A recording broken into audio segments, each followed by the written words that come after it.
Hey guys, Kale the Quick here. It's been a while and I've got excuses, moving, computer crashes, but let's get on to a little update on my real-time strategy game mechanics toolkit that I've been working on. I've been looking into implementing pathfinding into the game.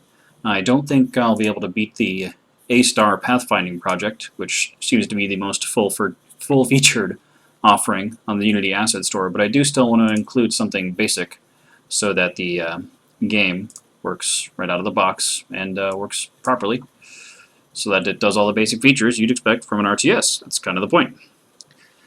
I haven't really implemented anything in terms of pathfinding yet, but I've been researching it and figuring out how I will implement it. It's a kind of a big thing. You can't just copy and paste it in there as I do with other things.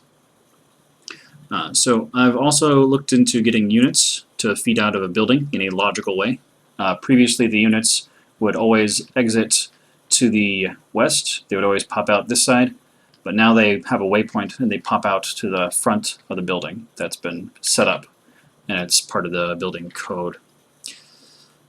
Yeah, so eventually there'll be a waypoint set up here, and then after that they'll go to the actual waypoint that you were to, or that you would set up. And yeah.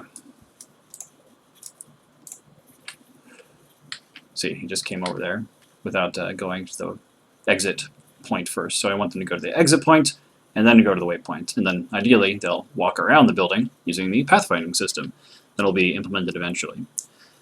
Now, of course, you can't have an RTS game without resources, so I've been working on a dynamic resource system. You see a little, I don't know, start of the resource system up here.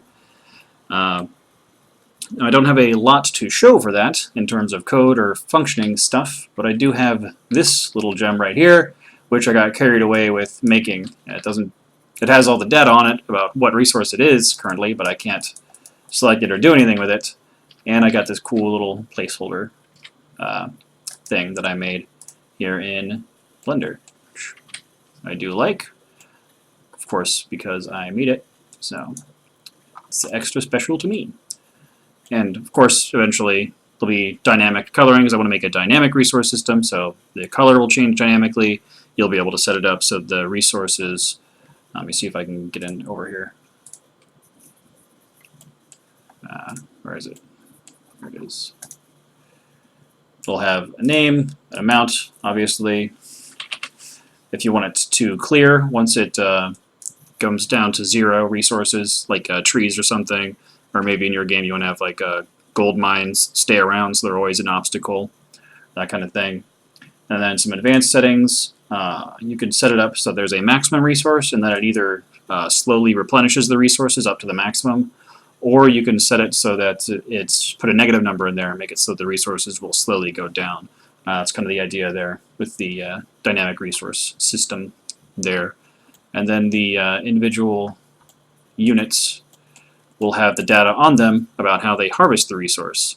So you could make one faction that would, maybe one faction like they run up to it and they use picks, like how in Warcraft the peons and the peasants would use axes to harvest wood, or maybe another unit like goes up to it and disappears and then comes back out of it. Like in Warcraft 3, the wisps harvested wood in a different way for the Night Elf faction.